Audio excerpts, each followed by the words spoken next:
Gracias, Mario, muchas gracias a la Nueva España y dobles gracias por la injusticia de llamarme a mí al menos experto en algo.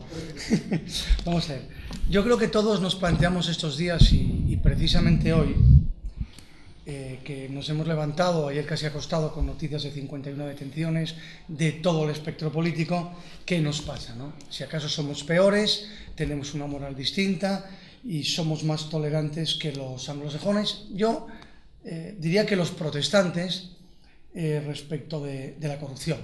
Bueno, yo creo que lo primero que habría que hacer sería plantearnos qué es la corrupción. La corrupción no son los delitos en sí mismos, no es que la gente cometa delitos, no es que los políticos roben, eso no es la corrupción. La corrupción es precisamente la tolerancia con esas actividades sostenidas a lo largo del tiempo. Es quizás un matiz que sea importante hacer de salida, ¿no? A lo largo de nuestra historia se han planteado muchísimos pensadores y ensayistas este tema, y este tema se ha planteado en todo el continente. Se plantean qué tenían los ingleses que les hacían aparentemente mejores que nosotros. Durante la Revolución Francesa, Desmoulins también se lo planteó. Y más recientemente aquí se lo plantea en un libro muy poco conocido, que es una recopilación de pequeños artículos de ensayos. Se lo planteaba Ramiro de Maeztu en una recopilación que se llama El sentido reverencial del dinero, que dicho así parece como algo malísimo, ¿no? Así, siempre nos han dicho que el dinero es malo. Pues bien, yo creo que precisamente ese es el planteamiento, y empezaré casi por el final de lo que tenía previsto para darles más tiempo a ellos dos, que a mí me permite llegar a esa conclusión o dejar esa respuesta como casi con una respuesta, digamos así, afirmativa, ¿no? ¿Y por qué lo digo? Porque precisamente lo que Ramiro Maeztu dice es que en las sociedades mediterráneas predomina el sentido sensual del dinero, es decir, el dinero como un factor de utilidad, el dinero como algo que sirve para comprar cosas, el dinero como algo que gastamos. Frente a ello, él sostiene que los protestantes, por la influencia puritana, y ya al final el último protestantismo, cuando se quita un poco ya esa moral puritana tan estricta, se plantea lo que él llama el sentido reverencial del dinero, ¿no? Es decir, el dinero es bueno. Vamos a quitarnos todos esos prejuicios que tenemos y vamos a decir, el dinero es bueno. Si nos dirá, bueno, pero es que, oiga, siempre nos han dicho lo contrario, ¿no? Pues bien, ¿yo por qué digo que el dinero es bueno? Porque si no decimos que el dinero es bueno, partimos de un principio equivocado y colocamos en la picota a cualquier persona que de forma honrada y trabajando llega a tener dinero. Y me explico. ¿El trabajo es bueno? Sí. ¿Con el trabajo se pueden hacer cosas malas? También. Un proxeneta que trabaja mucho hace mucho mal, pero es un gran trabajador. ¿Eso quiere decir que el trabajo sea malo? No. Ser trabajador es bueno y por lo tanto podemos llegar a la misma conclusión respecto al dinero. ¿Dónde está el problema, no? El problema está en que hay formas de adquirir ese dinero y las formas malas harán que ese dinero sea malo y las formas buenas harán que ese dinero sea bueno. Pero no solo de adquirirlo, sino también hay formas de usarlo, que lo convierten en bueno o en malo, según lo que queramos hacer con él. Pues bien, partiendo de eso, si nosotros nos quedamos con la moral tradicional católica que dice el dinero es malo, es cosa mala, el becerro de oro se opone a la moral de Dios y nos corrompe, la consecuencia inmediata de eso, ¿cuál es? Pues que si eso es algo malo, no vamos a dedicar nuestros esfuerzos ni nuestros mejores hombres a el dinero. No vamos a colocar en la banca, no vamos a colocar en aquellas actividades lucrativas a las mejores personas, sino que las vamos a dedicar a otras cosas que no tengan nada que ver con el dinero. Por contra, el protestante, partiendo de que el dinero es bueno y partiendo de que precisamente porque es bueno es necesario usarlo bien, llegará a la conclusión de que son las mejores personas, aquellas personas seleccionadas de la sociedad, los que deben dedicarse a las actividades lucrativas. ¿Por qué? Porque de esa forma lograremos que el dinero tenga un buen origen y un buen destino. Ellos parten de la máxima de que pecunia olet y no de la que nosotros defendemos, que es pecunia non olet, es decir, el dinero no huele. Es decir, no es así, el dinero huele. Hay dinero sucio y dinero limpio. Y a partir de ese principio, ellos son capaces de articular una sociedad que está buscando unos valores positivos en toda la actividad económica, que les lleva al ahorro, que les lleva a la inversión social, que les lleva a los principios de subsidiariedad. Nosotros nos quedamos en que como el dinero es malo y los que se dedican a ello terminan siendo los peores. Evidentemente, esos peores que manejan el dinero, que al final es el poder, son los que son más fáciles de corromper. Una persona con más formación y con más capacidad es más difícil de corromper que una persona con pocas habilidades. Porque una persona con pocas habilidades no va a ser capaz de obtener dinero por una vía, por la vía del esfuerzo y del trabajo bien hecho y del desarrollo de sus habilidades. Y pongo un ejemplo y doy paso ya a los dos contertulios. ¿A alguien en esta sala se le ocurriría en alguna ocasión, ante una enfermedad grave, pongamos, ante una operación a corazón abierto, acudir al peor cirujano? No, ahí buscamos al mejor. Y eso demuestra que en lo importante buscamos al mejor. ¿Por qué entonces nosotros, en la política y en la economía, no buscamos también a los mejores? Pues yo creo que es precisamente porque todavía tenemos ese sentido sensual del dinero como factor de utilidad, que nos impide ver más allá, que nos impide ver una generación más allá y que nos quedamos absolutamente en lo inmediato. Yo creo que ese es el fundamento principal de la tolerancia con la corrupción. Al final todo el mundo roba porque todo el mundo que detenta el poder es malo. Le doy la palabra casi para que me responda y me rebata. Ya digo, esto no deja de ser una aproximación, una idea, una copia de ideas de otros, que yo creo que quizás el debate sea lo ideal. Digo, le doy la palabra a Francisco Gambarte para que pueda también darnos su opinión sobre el tema desde el punto de vista de un político que llega y que está en activo. Bueno, muchas gracias, Gonzalo, y en primer lugar buenas tardes a todos y agradecerle su presencia en este acto y agradecer también a Gonzalo y a la Nueva España el que haya tenido, bueno, pues la deferencia de invitarme a participar en este acto. Yo, como muy bien dice Gonzalo, bueno, pues soy una persona que, bueno, soy abogado también como él, y desde unos meses a esta parte pues he tomado la decisión de implicarme en el campo político. Soy, como les han dicho, el coordinador de Ciudadanos en Asturias y, bueno, pues de alguna manera voy a intentar dar mi visión sobre este tema tan interesante que nos ocupa desde la perspectiva de una persona que ha decidido, ante un estado de cosas que por todos es conocido, dar un paso e intentar cambiar o tratar de cambiar el entorno social y político que desgraciadamente todos estamos padeciendo.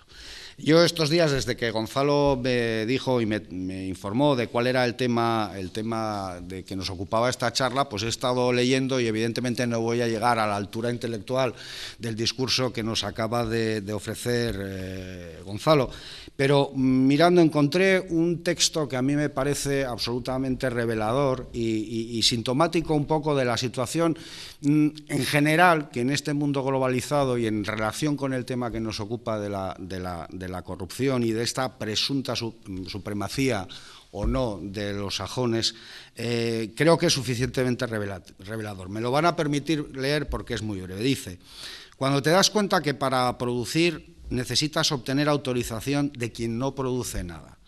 Cuando compruebas que el dinero es para quien negocia, no con bienes, sino con favores. Cuando te das cuenta que muchos son ricos por sobornos e influencia más que por el trabajo, y que las leyes no nos protegen de ellos, más por el contrario, son ellos los que están protegidos. Cuando te das cuenta que la corrupción es recompensada y la honestidad se convierte en autosacrificio, entonces puedes afirmar sin temor a equivocarte que tu sociedad está enferma.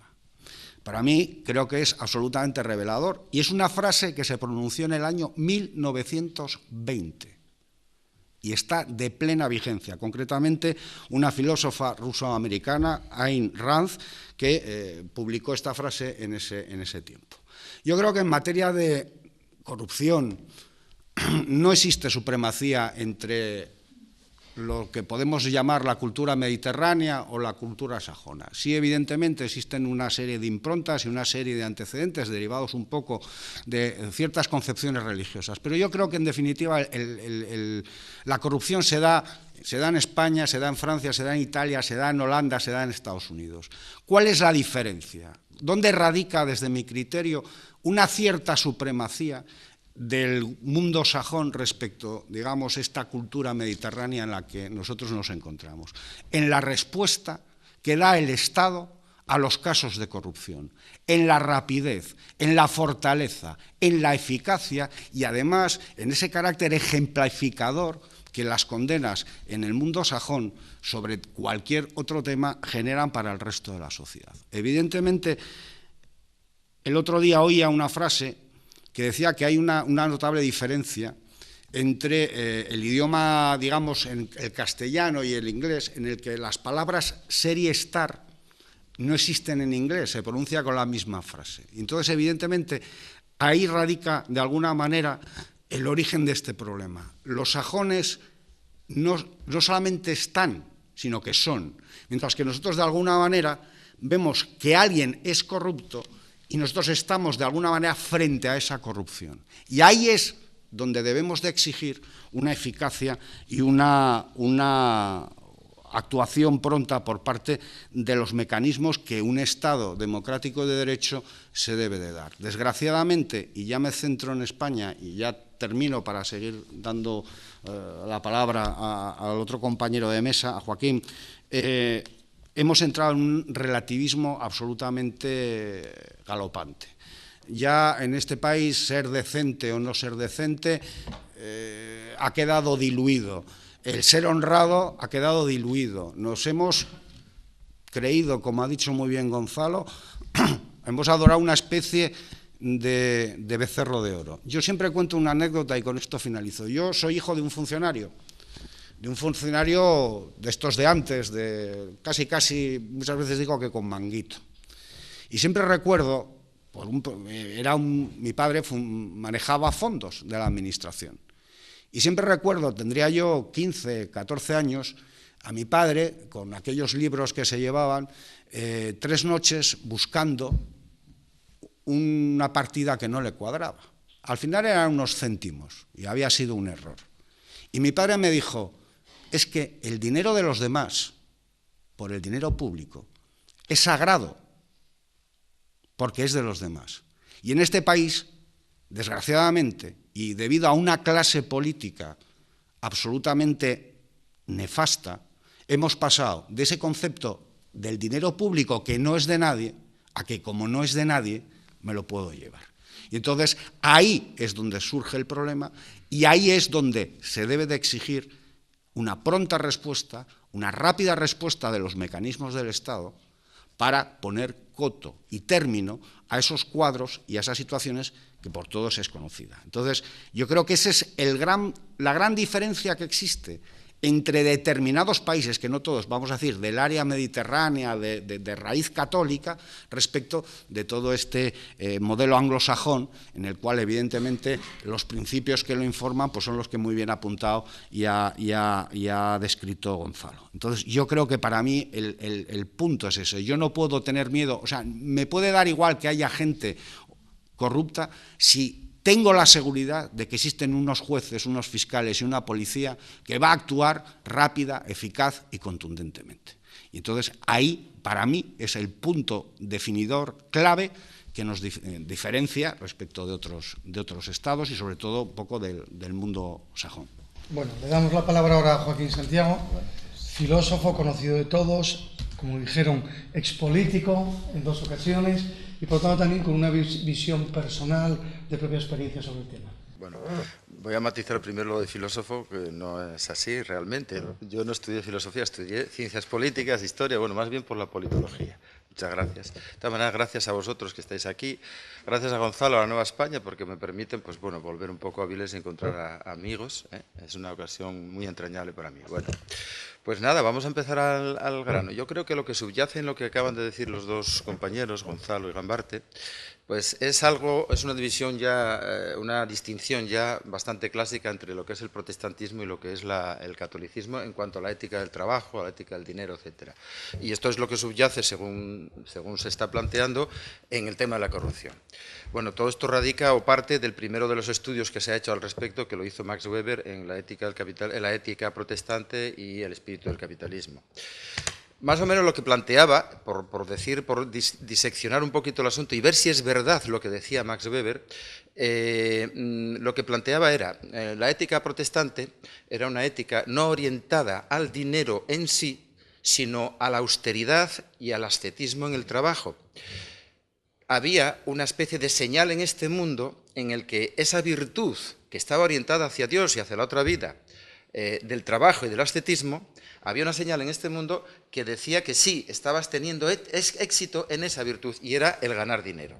Pero la ética protestante en principio no buscaba el dinero por el dinero, sino que buscaba el dinero como un signo externo de gracia divina, esa es la ética calvinista estricta, de gracia divina, y es, por tanto, una vida ordenada, de trabajo, de madrugar, de trabajo constante, de horarios fijos, de ascetismo, la que estaba premiada y sobrevalorada. Decía Max Weber que, por contra, los católicos, teniendo, sin embargo, una especie de religión mucho más racionalista, estructurada mucho más racionalmente, por ejemplo, bajo los términos del tomismo de Santo Tomás, sin embargo, la ética del dinero era diferente. Los católicos planteaban que, los católicos de la Edad Moderna planteaban que un golpe de suerte, un mercader que descubría un filón de mercancías con las que hacer dinero, y ese golpe de suerte le hacía enormemente rico, pues eso era lo bueno. Eso era lo bueno. Entonces, eran dos éticas diferentes. Era una ética del trabajo industrial, que era la ética de los protestantes, y era una ética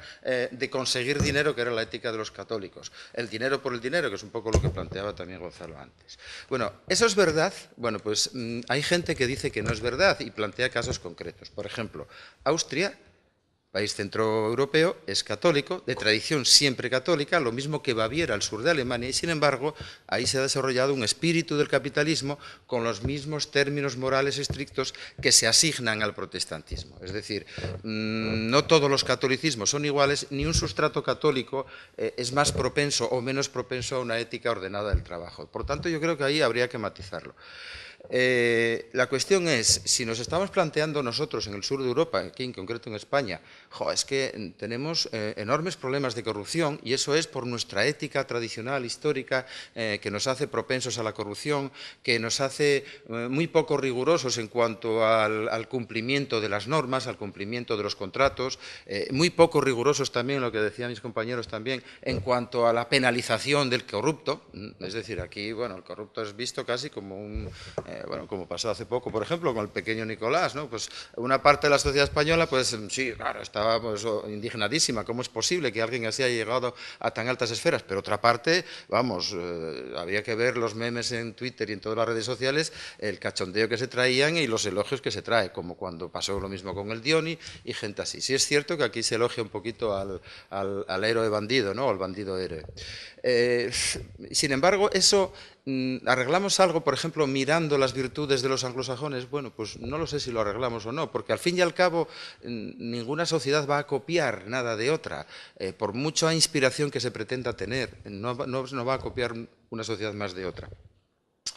Los anglosajones, ¿y por qué no los franceses? ¿Por qué no nos comparamos con los franceses? Veamos, Francia es un país con una tradición política, filosófica, de vida pública, muy diferente a la de los anglosajones. Los anglosajones plantean un modelo de libertad individual mayor, un modelo más parecido, por ejemplo, a lo que decía Gambart de Ayn Rand, es decir, lo público es lo que incentiva la corrupción, porque lo que es de todos uno tiende a sobreexplotarlo, eso es el drama de los bienes públicos, y sin embargo la propiedad privada es lo que uno pues, parece que gestiona mejor y uno es más responsable con ella. Por tanto, una sociedad donde hay más propiedad privada, teóricamente, dice ese planteamiento, que es mejor. Bueno, ¿y por qué Francia, que no es una sociedad precisamente estrictamente capitalista ni basada en la propiedad individual, es decir, tiene un gran Estado, un aparato de Estado muy grande, sin embargo, Francia es uno de los países menos corruptos del mundo. En los índices de transparencia internacional, Francia no figura entre los peores, al contrario, entre los mejores.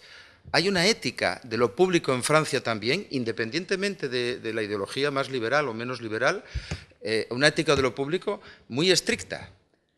Yo creo que entonces habría que llegar a un elemento, digamos, común, algo que nos diga, bueno, bien, yo creo que hay que tirar por aquí para conseguir una sociedad, la española, un poquito más ética o bastante más ética. Y es un cierto puritanismo, cierto, pero no un puritanismo religioso necesariamente, ni un puritanismo basado en una tradición religiosa que no sea la nuestra. El catolicismo nos vale perfectamente como sustrato. Ha valido en Austria, en Baviera, ¿por qué no va a valer aquí?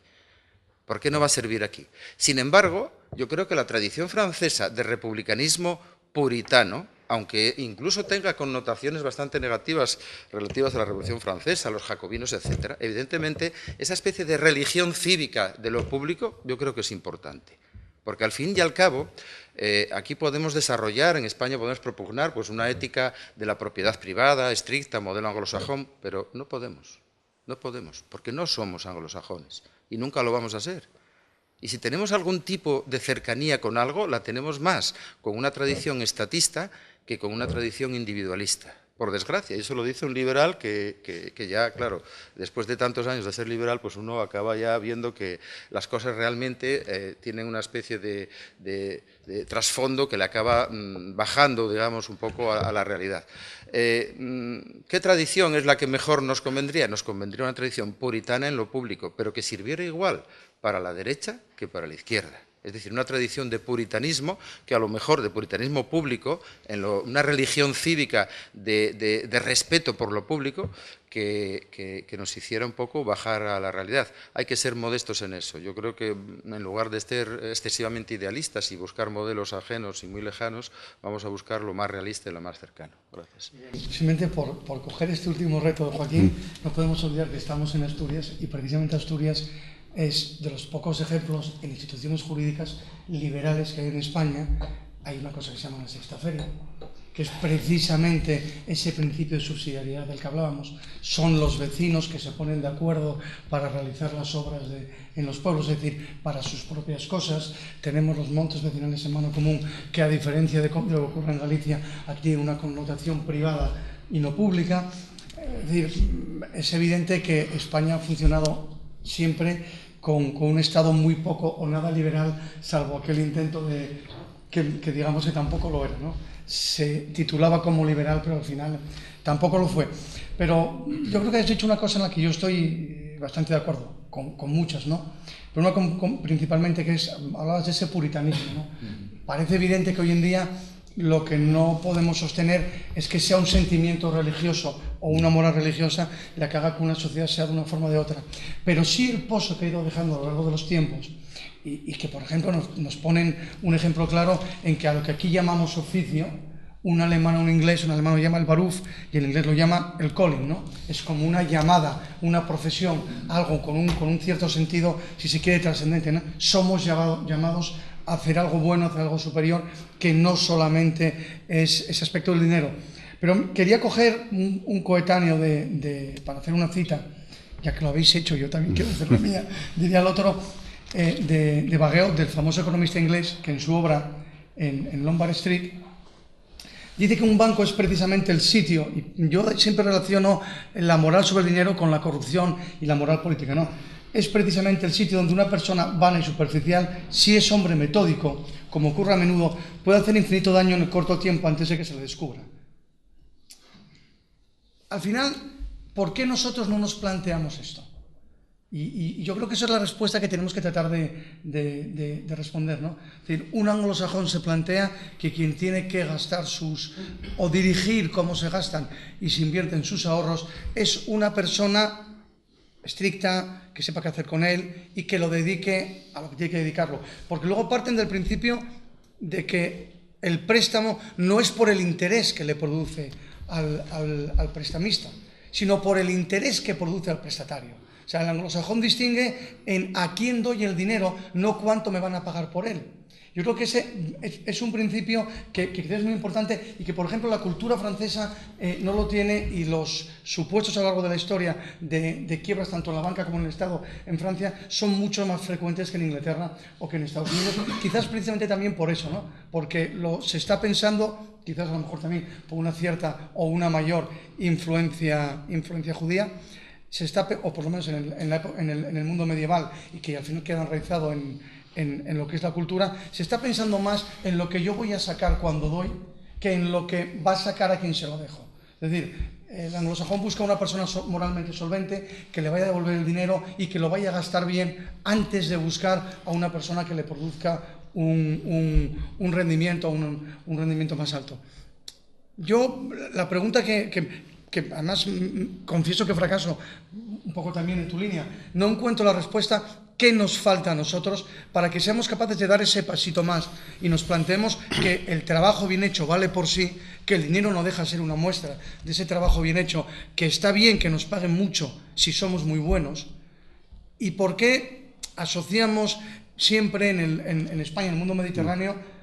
Italia tenía Tangentópolis, Grecia tiene lo que tiene, nosotros tenemos lo que estamos teniendo, que yo creo que va a acabar básicamente igual. 23 años antes, si no me equivoco, después de Tangentópolis, esto pinta que vamos a acabar igual. Allí tuvieron a Berlusconi y aquí vamos a tener un Podemos, y uno tiene que echarse las manos a la cabeza porque no vislumbra otra cosa, ¿no? ¿Qué queréis vosotros que nos falta o qué paso tenemos que dar para llegar a parecernos un poco a ellos, que yo creo que es bueno?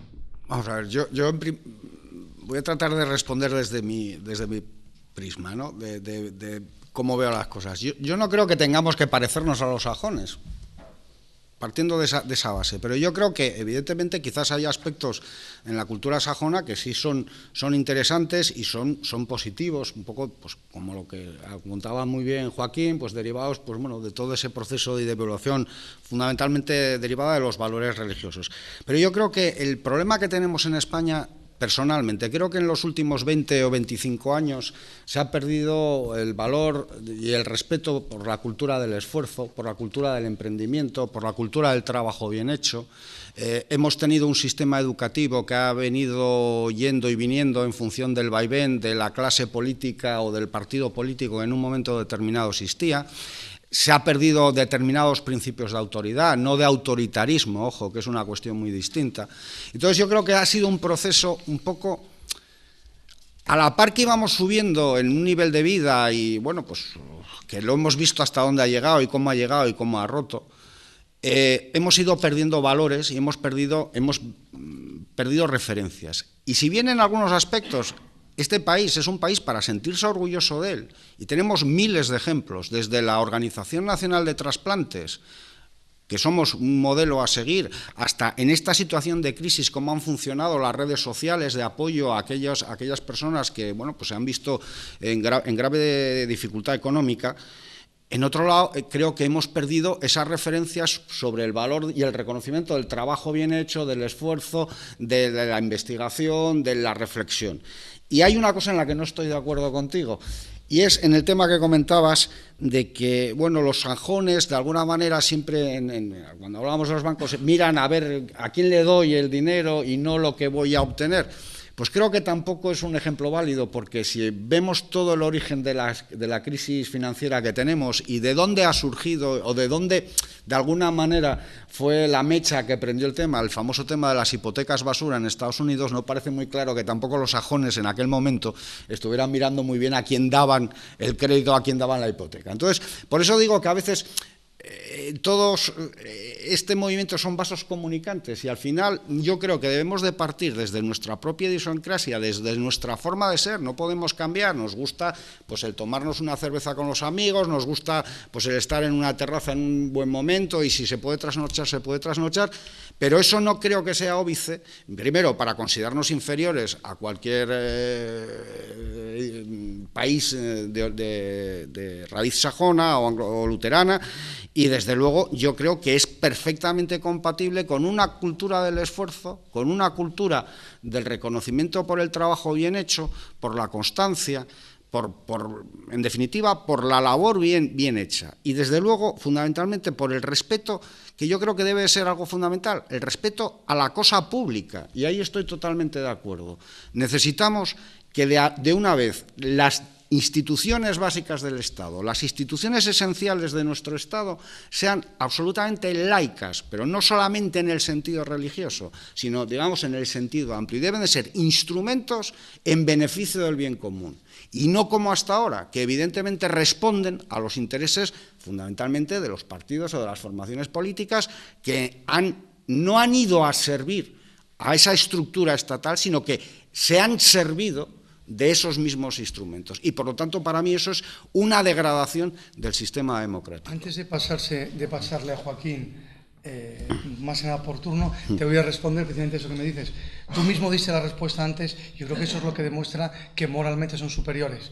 En Estados Unidos se dejó caer una banca, se procesó a los culpables y en España siguen paseando. Sí. Entonces, precisamente eso demuestra... Ahí está la falta de reflejos, claro, de nuestro Estado, eso evidentemente. Demuestra que el delito existe en todas partes, pero que hay sociedades que reaccionan frente a la corrupción porque no toleran el delito. Evidentemente, delincuentes y amorales los hay en todas partes. Claro. El problema es cuando no se reacciona frente a la moral y cuando tenemos paseando a banqueros que la han liado en España, cuando tenemos a políticos por la calle diciéndonos, oiga, yo hasta que no me condenen no soy culpable. El famoso tema de la... En Alemania, dimite un ministro cuando le cazan que engañó en el currículum, que copió su tesis doctoral. Es decir, ahí está. No, y tienes el ejemplo, cómo se actuó rápidamente en Estados Unidos, por ejemplo, con el tema de la famosa estafa de Madoff, que en un año este señor estaba en la cárcel, tenía sus bienes embargados y más de alguna manera tuvo que responder, y aquí pues el caso Afinsa o cualquiera de los que podemos recordar pues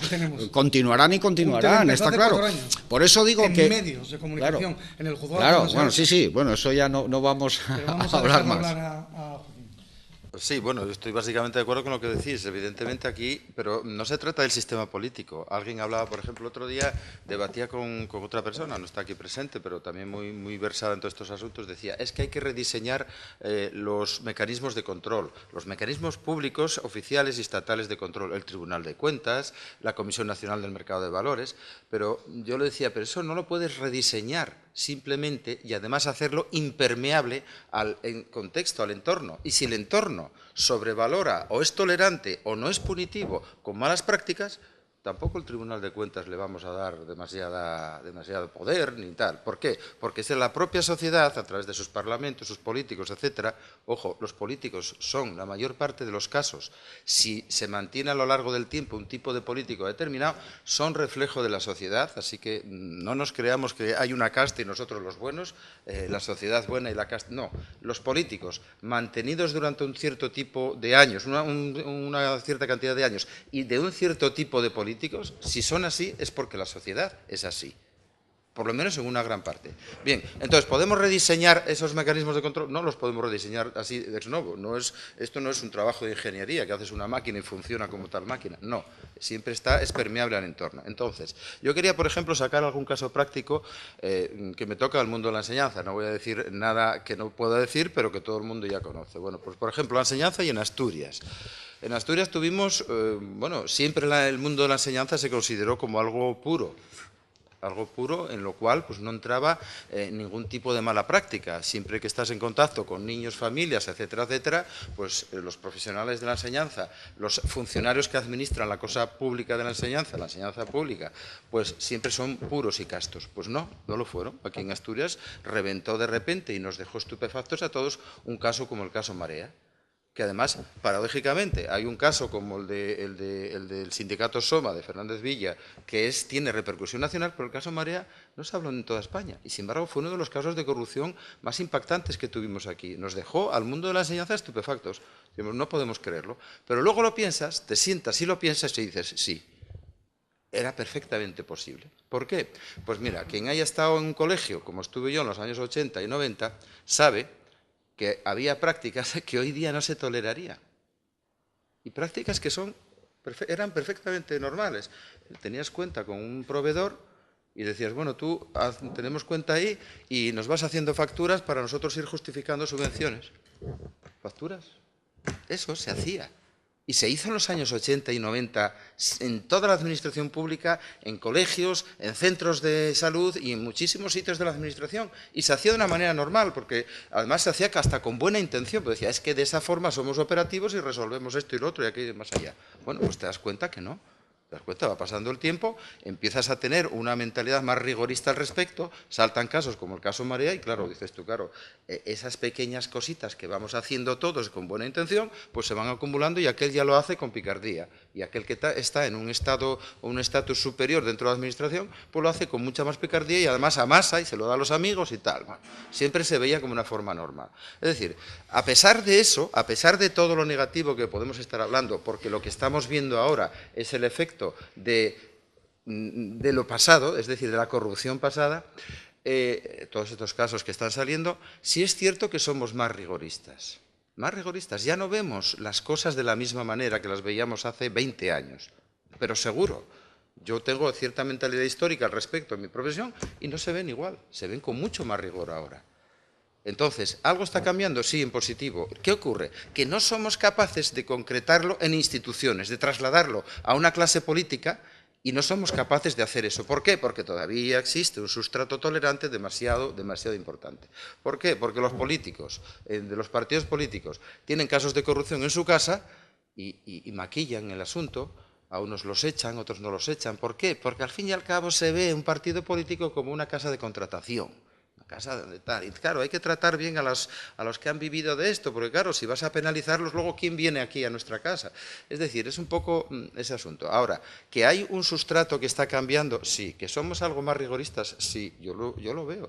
Yo lo veo normalmente. Somos más rigoristas respecto a cómo hacer una contratación pública, cómo hacer una compra, cómo buscar precio, cómo pedir ofertas. Eso se hacía menos antes, se hace más ahora. Bueno, algo cambia. Yo creo que un hilo de esperanza hay. El problema es la concreción en las instituciones. Pero ¿por qué somos ahora, o en conjunto somos ahora más rigoristas? Porque hemos pasado una crisis absolutamente brutal, porque estamos viendo gente que tiene verdaderos problemas. Hoy salía un dato que es que el 30% de la población española está teniendo verdaderas dificultades y está por debajo, muy cerca del umbral de pobreza. Claro, hasta hace unos años... Déjame un matiz con eso y solo te interrumpo. Esa estadística es la estadística más falsa que existe. Estoy hablando de lo que decía Cáritas hoy por la mañana. Vamos a ver, me da exactamente igual. Es decir, es una contradictio in terminis. No podemos decir que un tercio de la población está por debajo del umbral de la pobreza, porque un tercio de la población está justo por debajo de la media de ingresos de la población, no en el umbral de la pobreza. Eso porque, ¿qué es ser pobre? No llegar a fin de mes, tener coche pero no poder hacer menos comidas, irme de vacaciones y que mis hijos ya se vienen en el colegio. Bueno, pues vamos a decirlo, sí. Y casi ofenderíamos a la gente del tercer mundo totalmente de acuerdo, pero desde luego tan relativa. Sí, precisamente por eso que es relativa, pero estábamos en un entorno social en el que de alguna manera habíamos alcanzado una posición económica, una posición de comodidad de alguna manera, y teníamos unos determinados servicios que todos desde nuestra mente pensábamos que estaban garantizados, y esos servicios se los ha llevado esta crisis. Y se ha llevado que la gente, no sé si ya, evidentemente en una pobreza no comparable con cualquier país de África, evidentemente, pero sí en cuanto al resto de países de nuestro entorno, ha habido una afectación dura, muy dura, respecto fundamentalmente de las clases que son las que sostienen y las que son el verdadero motor de una sociedad, que son las clases medias. Y eso es evidente y está ahí. Y como la clase media ha empequeñecido con los graves riesgos que eso conlleva para un equilibrio social de un Estado que supuestamente se trata o se define como moderno y como en el primer mundo, evidentemente, como hemos visto que esa crisis ha golpeado duramente a esas clases medias y a otra mucha gente, ahora nos hemos vuelto rigoristas, ahora miramos mucho más cómo se contrata. Ahora exigimos muchos más controles en la contratación o en la adjudicación de los servicios, pero hasta ahora no. ¿Por qué? Porque en definitiva hemos vivido en un mundo que yo creo que de alguna manera, o en una sociedad que primaba lo nihilista, nos creíamos en el fondo, insisto, y no quiero decir y no estoy de acuerdo con eso de que vivíamos por encima de nuestras posibilidades, ¿no? Eso nunca lo quiero decir, pero que de alguna manera, bueno, teníamos garantizado, bueno, pues un cierto futuro, una jubilación, nos veíamos, bueno, pues quien tenía más o menos sus ahorros, ahora eso no está ahí. El trabajo se ha vuelto precario y, por lo tanto, digamos que tenemos una preocupación a mayores de que el dinero público, la contratación pública, las gestiones públicas, todo aquello que afecta al conjunto de la sociedad, se realice de la mejor forma posible. Mira, me parece que no sé si es un hilo de esperanza. Sí. No lo sé. Mira, evidentemente yo creo que en Italia hace 23 años coincide con la caída del muro, se termina la amenaza comunista y el pueblo decide que ya tiene que dejar de soportar a los políticos corruptos, demócratas cristianos y socialdemócratas, que hacían de barrera frente a la amenaza del comunismo. Ese fue el final de su paradigma y lo que dijo, ya no te necesito. Hoy nos pasa lo mismo, solo que aquí no tenemos el final del comunismo como fin del paradigma. Aquí hemos vivido por encima de nuestras posibilidades, nos hemos comportado como nuevos ricos y ¿qué pasa? Que cuando nos dan un baño de realidad y ya no nos sobra el dinero, es cuando nos planteamos, oiga, ahora yo a usted no le tolero. ¿Por qué? Porque me está robando dinero. Y déjame contestarte una cosa. Tú dices que los políticos no son peores que la sociedad. No, sí. Precisamente, mi hilo argumental al principio es precisamente eso. Son peores. Y son peores porque nosotros hemos puesto a las peores personas en la política. Claro. No, pero por una sencilla razón. Porque como nosotros rechazamos las actividades lucrativas, históricamente, quien se dedica a las actividades lucrativas son los peores de nosotros. Los mejores de nosotros son médicos, son ingenieros, son arquitectos, es decir, se dedican a las profesiones que nos dan un valor añadido, aquellas profesiones vocacionales. Y precisamente a diferencia del anglosajón, que se toma en serio el dinero y que le preocupa a quien administra su dinero, el público y el privado, y entonces dice, yo tengo que poner a las mejores personas allí. Nosotros hemos puesto en quien administra nuestro dinero a las peores personas porque partimos de que el dinero es malo y nadie se va a dedicar a esta actividad negativa. De ahí que yo al principio fuese por ahí. Pongo, por ejemplo, un ejemplito más, ¿no? Antes de volver a darles la palabra. La Universidad de Oviedo. ¿Cuál es el emblema de la Universidad de Oviedo? Una universidad con 400 años. Sigillum Regii Universitatis Ovetensis. Que alguien me lo traduzca al sello del rey, la Universidad de Oviedo. Algo así, ¿no? Sello de la Regia Universidad de Oviedo. Bien, sello de la Regia Universidad de Oviedo. Pongo el ejemplo. Una de las mejores universidades que hay en Inglaterra, que es la London School of Economics and Political Science, tiene como lema en su escudo Rerum causas cognoscere, conocer la causa de las cosas. ¿Cuál es la diferencia? ¿Dónde está nuestro problema? En que ellos, una vez que piensan en el dinero, piensan en el trabajo y piensan en la sociedad, quieren conocer la causa de las cosas para poder corregirlas. Nosotros seguimos anclados en el símbolo que nos da la realeza, el Estado del que hablaba Joaquín. Es decir, todo lo que representa el Estado ya de por sí nos da algo más. Y claro, esa universidad se dedica a formar líderes políticos en economía y en política. Y es una de las mejores universidades del mundo. Mientras tanto, aquí tenemos universidades que se dedican a formar oficios y no profesiones, y son las peores universidades. ¿Quién de nuestros políticos tiene como principal carrera ciencias políticas? Tú la tienes. Ciencias políticas, y convendrás conmigo, es una carrera que hoy se plantea mucha gente como segunda carrera, no como primera, como segunda carrera. La gente estudia una cosa y luego políticas. Ahí es lo que demuestra que no ponemos nuestro interés en quien maneja la cosa pública, yo creo. Sí, o sea, en parte sí tienes razón, pero hay una cosa clara. Tú no puedes sacar de dos lemas universitarios, no puedes sacar toda una tesis respecto a... Ya, por ejemplo, ya, pero bueno, tiras de ellos y luego sacas ahí de la chistera un montón de cosas. Claro, no puede ser tampoco. Vamos a ser rigurosos. También, al estilo anglosajón, vamos a ser rigurosos. Lo mío sabes que es la ensalada. Ya lo sé, ya, bueno, bien. Respecto a lo que decías, por ejemplo, del caso italiano de la Tangentópolis. Vale, aquí vamos a... Ojo al caso. Yo sigo diciendo... Creo que hay estratos de la sociedad española que estamos siendo o que están siendo más rigoristas, estamos viendo las cosas con más rigor. Eso no quiere decir que vayamos a traducirlo al estrato político, que vaya a cambiar las cosas y que no nos vayamos a equivocar. Italia, Tangentópolis, acaba el modelo de estatus para parar al Partido Comunista derivado de la Guerra Fría. Bueno, pues ya no hace falta, pues los jueces se dedican a derribar el sistema de la corrupción masificada, perfectamente. ¿Cuál es el resultado? Pues una corrupción más masificada, perfecto.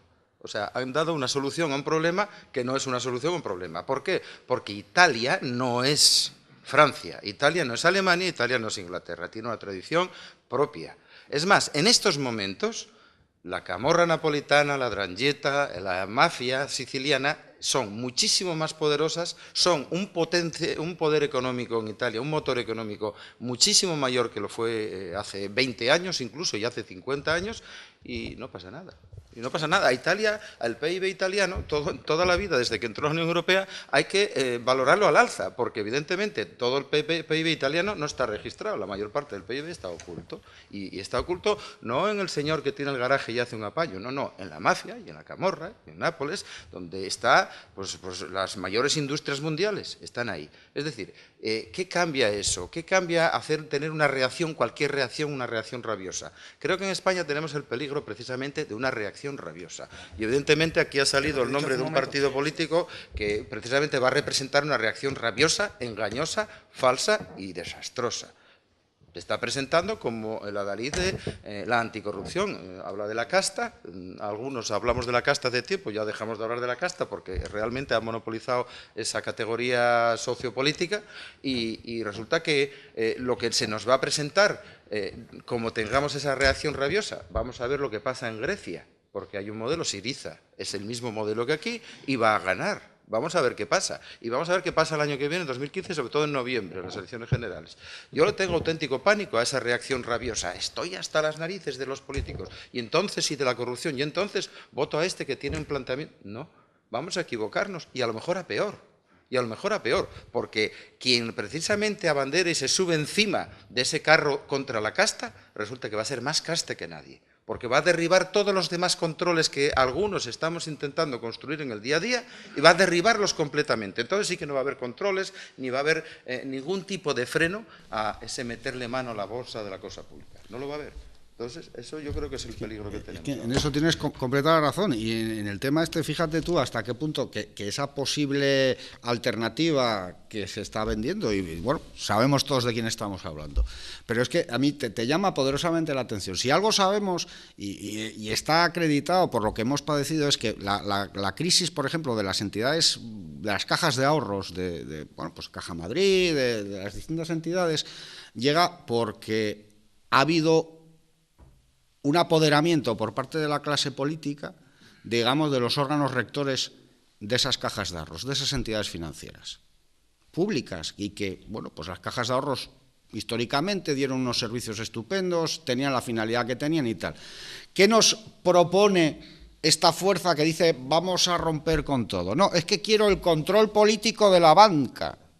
Es decir, me estás volviendo a crear el mismo sistema. Ellos hablan incluso ahora, el otro día había una discusión muy interesante que creo que de alguna manera pues quedó reflejada esta postura en una discusión con Juan Carlos Monedero concretamente, en el que decía, no, es que nosotros pretendemos que el Banco Central Europeo se pliegue a los políticos. Bueno, pues es que ya estamos creando una casta peor de la que había, porque evidentemente lo que vas a monopolizar es otra vez una institución que ya ha fracasado, o desgraciadamente la han hecho fracasar, no es que haya fracasado, la han hecho fracasar, pues gente que de alguna manera, en vez de tirar por el objetivo último que podían tener estas entidades, pues bueno, se ha dedicado a lo que se ha dedicado. Y que no olvidemos que está en el origen de la crisis. Claro, de la crisis. Dos bancas públicas norteamericanas que intervienen en el mercado. Y luego, financiero. en una cosa que decías tú, que por eso no digo que es una de las causas por las que digo que no creo que haya una superioridad ética de los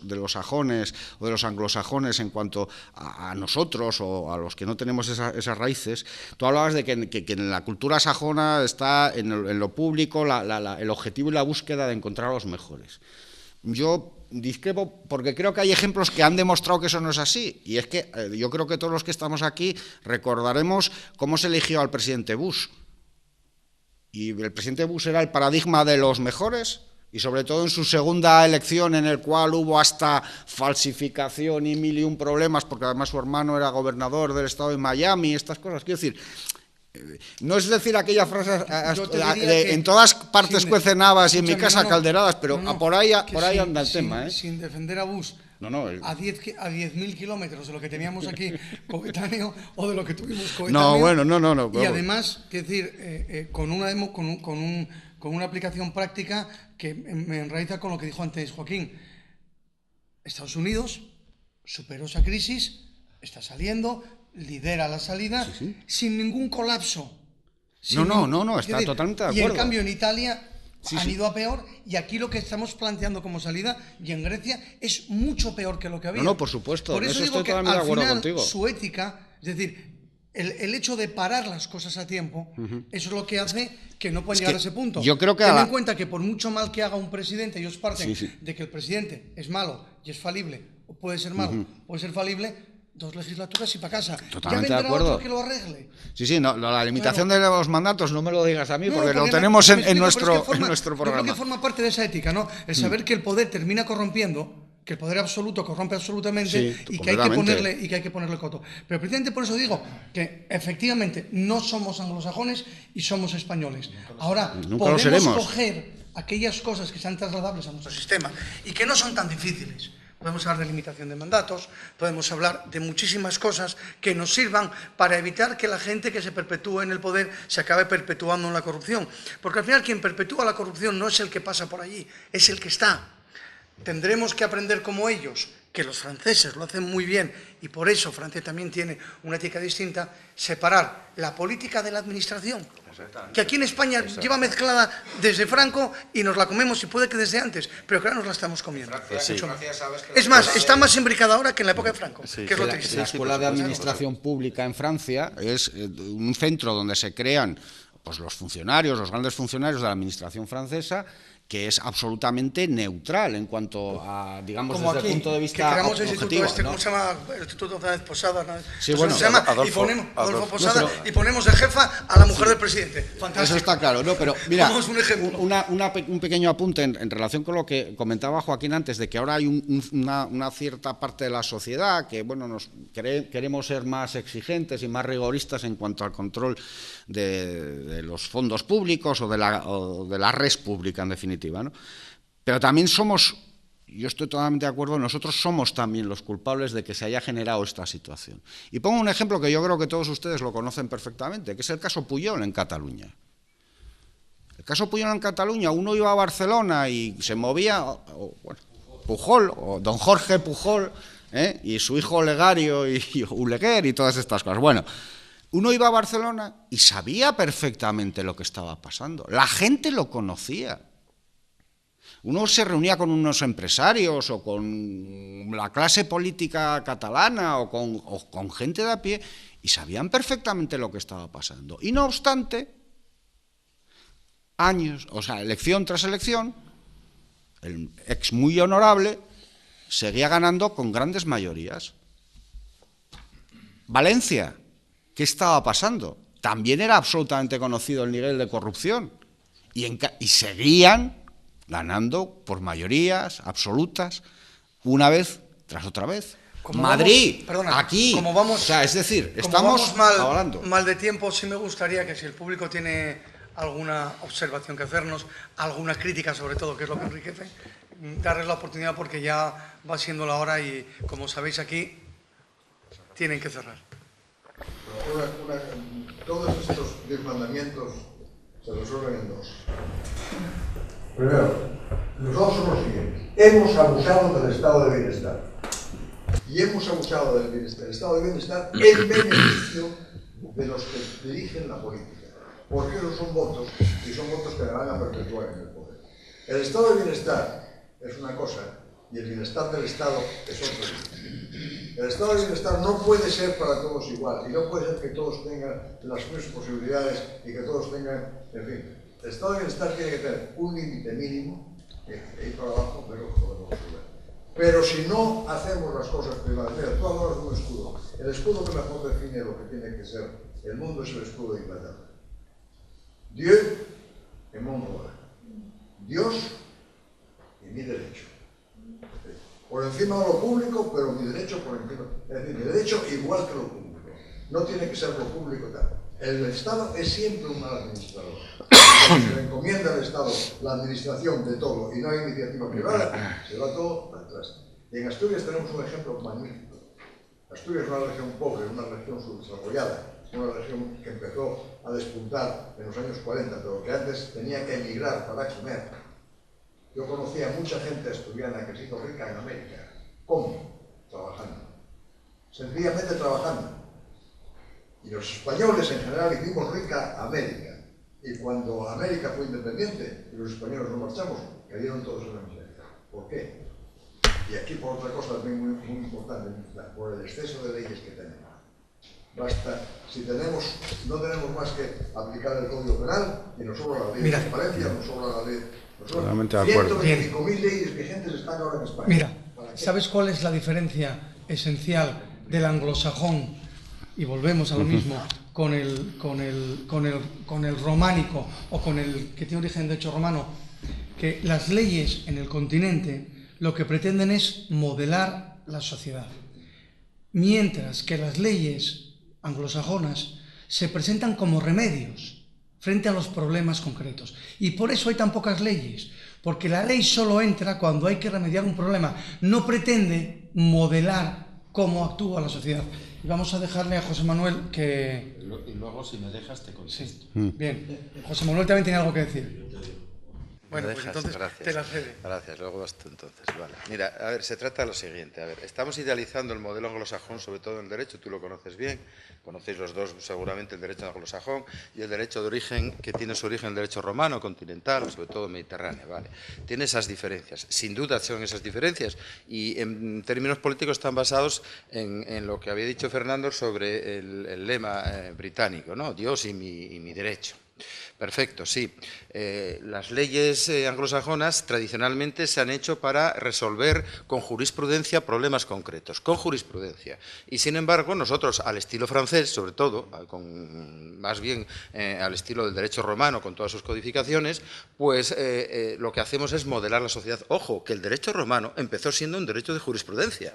Y luego, fueron las codificaciones las que fueron modelando un derecho más estatutario, más de modelar la sociedad, más de establecer desde el poder político generar el derecho y no generar el derecho desde la costumbre, desde el juicio de la costumbre. No, pero es que, la evolución... No, que la costumbre es la respuesta al problema, lo mismo que la ley es la respuesta, debería ser la respuesta al problema. Correcto, sí, pero eso no puede quedarse así nunca, porque no es cierto, al final no es cierto, nunca se queda así. Ni siquiera el derecho anglosajón se ha quedado en eso. ¿Qué ha pasado? Vamos a ver, los países anglosajones que tienen ese derecho tan maravilloso, que resulta que ya no tienen ese derecho tan maravilloso, que ya no es un derecho tan jurisprudencial, que se han pasado al lado estatutario y modelador del derecho por una sencilla razón, porque ahí sí le doy la razón a Fernando, se ha sobredimensionado las administraciones públicas, también las anglosajonas. Los ingleses ya no son lo que eran hace 100 años.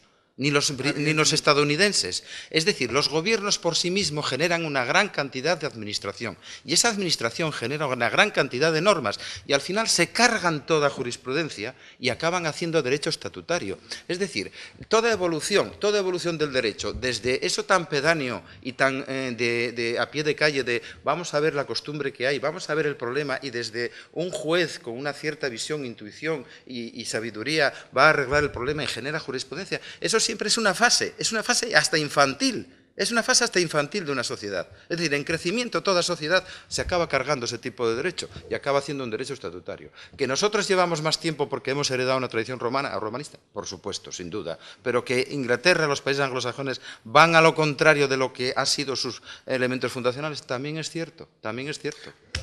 Es decir, la motorización legislativa se da allí también. Escucha, no olvides que el elemento fundacional de los Estados Unidos es una constitución que a los 3 años se reformó, pero que tiene enmiendas. Es decir,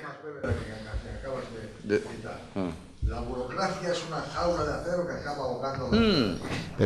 Inevitablemente. Pero claro, es que siempre hay un matiz, y estoy totalmente de acuerdo con lo que dice Joaquín. Vamos a ver, porque yo creo que ya sin entrar en ser demasiado doctrinales, la distinción fundamental es en 2 campos dentro del derecho, el derecho público y el derecho privado. El derecho público se supone que es el conjunto de normas que va a regular la actividad pública de los organismos estatales, mientras que el derecho privado lo que va a regular son las relaciones entre los particulares en la actividad diaria.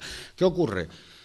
En el derecho sajón, esa norma que se decía que el juez es el que crea el derecho, mientras que en el derecho romano, en el derecho latino, simplemente se limita a aplicar la ley, ha cambiado y ha quedado concentrada única y exclusivamente esa labor creadora de derecho o de jurisprudencia en el campo privado. Y efectivamente, como muy bien apuntas, hoy por hoy la comparación con que Estados Unidos es un país en el que el Estado o la administración es mínima, no es cierta. O sea, Estados Unidos genera tal cantidad de normas que además intenta extender yo por experiencia profesional lo conozco, temas en México, se extiende esa norma a los propios estados vecinos y que incluso quieren tener algún tipo de relación comercial con ellos, con el Tratado de Libre Comercio y todas estas cuestiones. Con lo cual, eso ha cambiado. Y evidentemente el matiz está ahí, donde usted lo decía muy bien. Una cosa es el estado de bienestar y otra cuestión es el bienestar del Estado. Y que evidentemente el estado del bienestar se debe de dirigir o delimitar a garantizar unos mínimos, porque como nos decían en la facultad, y tú recordarás también, Gonzalo, la justicia no consiste en tratar a todo el mundo igual, sino a los iguales de forma igual y a los desiguales de forma desigual. Lo que hacía el pretor, exactamente. El dico. Pero bueno, vamos a ese es el camino, ¿no? A José Manuel. Si yo no tengo nada que aportar, nada más que decir que hace 30 años que descubrí que vivía en una sociedad corrupta, que yo era corrupto y que elegía políticos corruptos. Y después llegué a otra conclusión. Llegué a la conclusión de, yo pensaba, ¿por qué el sistema democrático, en lugar de perfeccionar la educación, la destrozó? Pues muy sencillo, para seguir nadando en un sistema corrupto. Yo recuerdo una frase que dijo el señor, ¿cómo se llama? Anda, Francisco.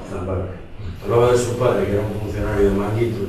Ese padre fue educado como nos educaban a nosotros en el sistema educativo del régimen anterior, que era tan malo. Es decir, robar es pecado. Sobre todo robar es pecado. Yo cuando era pequeñín no sabía que era la cárcel por robar higos.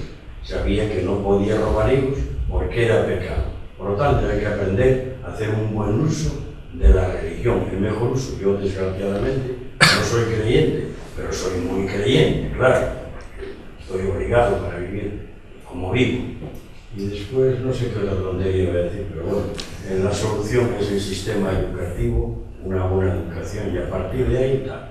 Ahora los héroes son el tempranillo, talantas, cosas por el estilo, plantas, Sí, el andaluz. Muy bien. Bueno, pues yo creo que ya... Tiene ahí una palabra. Sí. Solo una cosa, lo acaba de decir el señor, y sobre todo Francisco lo ha pasado casi por alto, pero me parece que es donde está la base fundamental de todo esto. Voy a hacer una pregunta. Ustedes, cualquiera de ustedes, ¿qué diferencia hay entre un país como Finlandia y como España? Algo muy básico que casi todos conocemos. ¿Qué cantidad de corrupción hay en Finlandia? ¿Qué cantidad de corrupción hay en España? ¿Quiénes son los... quiénes llegan al sistema educativo en Finlandia y quiénes llegan en España? Cuando tenía 20 años y aquí se planteaba estudiar, pues casi terminó magisterio, porque era lo más fácil.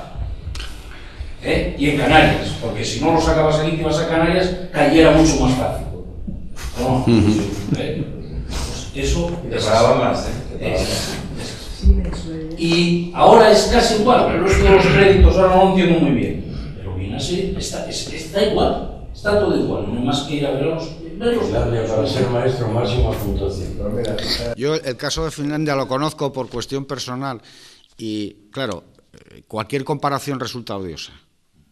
En Finlandia el sistema, un segundín, me permite, en Finlandia, en el sistema educativo finés, desde que un niño inicia la formación hasta la universidad, no tiene un examen. No hay exámenes. ¿Por qué? Porque hay un seguimiento individualizado. Segundo, el maestro, el profesor, tiene la máxima consideración en Finlandia. Está al nivel número 1. Ojo, en Finlandia el profesor o el maestro no tiene la plaza en propiedad.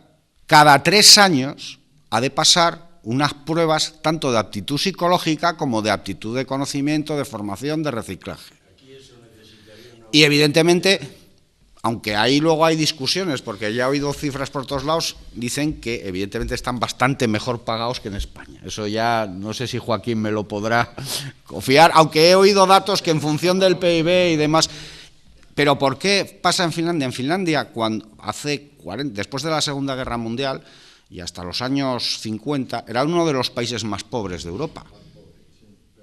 Pero tuvieron muy claro una cosa, dijeron, la política educativa es una política de Estado y ha permanecido invariable, evidentemente con las adaptaciones lógicas que se debe de dar por la evolución de los tiempos, pero ha quedado fuera del debate político. Y el principio que rige en Finlandia, que es el que humildemente defiendo aquí y la formación política a la que pertenezco defiendo, es que lo que la educación tiene que generar son buenos profesionales y ciudadanos libres y críticos. Mientras no hagamos eso, mientras la cultura del esfuerzo no se reconozca, mientras el pasar de curso sea relativamente sencillo, en alcanzar, no habremos hecho nada. No habremos hecho nada porque al final esa persona va a ser pues una persona cómoda o acomodada. Le vamos a dar un apunte educativo. Solo un apunte educativo, por supuesto, el modelo finlandés en educación es mejor, pero no solo por lo que dijiste, porque hay modelos muy diferentes al finlandés y también son mejores. Es decir, por ejemplo, en Singapur y en Shanghái hay modelos que son radicalmente diferentes y tienen un nivel de excelencia impresionante. Pero bueno, eso sería otro debate. Solo digo una cosa, como siempre, yo aquí quiero apuntar siempre un puntito de optimismo. Por ejemplo, esa tan denostada ley BERT, la LOMCE, la Ley Orgánica de Mejora de la Calidad del Sistema Educativo, pues resulta que estamos comprobando, por ejemplo, que este es el primer año de aplicación, en que los cursos en los que se está aplicando tienen el doble de nivel que tenían anteriormente, el doble. Es decir, si en un curso tenían un nivel, ese nivel estaba pasado al curso anterior. Y se están dando, ahora los dos sistemas están repartidos, es decir, en un curso LOMCE y un curso del sistema anterior, y se están dando prácticamente los mismos contenidos, el mismo esfuerzo. Es decir, a veces salen algunas cosas y a veces alguien saca la cabeza y aquello tan denostado, aquello al que se le ha escupido tanto, al que se ha insultado tanto, resulta que ha dado un puntito de solución. Entonces, ese tipo de cosas yo creo que de vez en cuando, bueno, pues, oye, conviene valorarlas. Nada. Por ir cerrando y por terminar, daros las gracias. Habéis visto que el último ejemplo que hemos puesto es un país protestante, por lo tanto, algo tendrá que ver al final la ética protestante. Y termino con un matiz, dando gracias obviamente al Club de Prensa por esta oportunidad que nos brinda, a todos ustedes por haber acudido, y diciendo y haciéndole una sola última puntualización a Francisco. En Finlandia no está fuera del debate político la educación. Está en el centro del debate político, pero fuera del debate partidista. Y quizás ese sea el matiz importante. Hay que hablar de lo importante sin partidismos. Pues corrijo, y está fuera del debate partidista, ¿qué es lo que debería de estar aquí? Político, al final, política es todo en esta vida, ¿no? Era como aquello, pero evidentemente está fuera del debate. Exactamente, un pacto de Estado.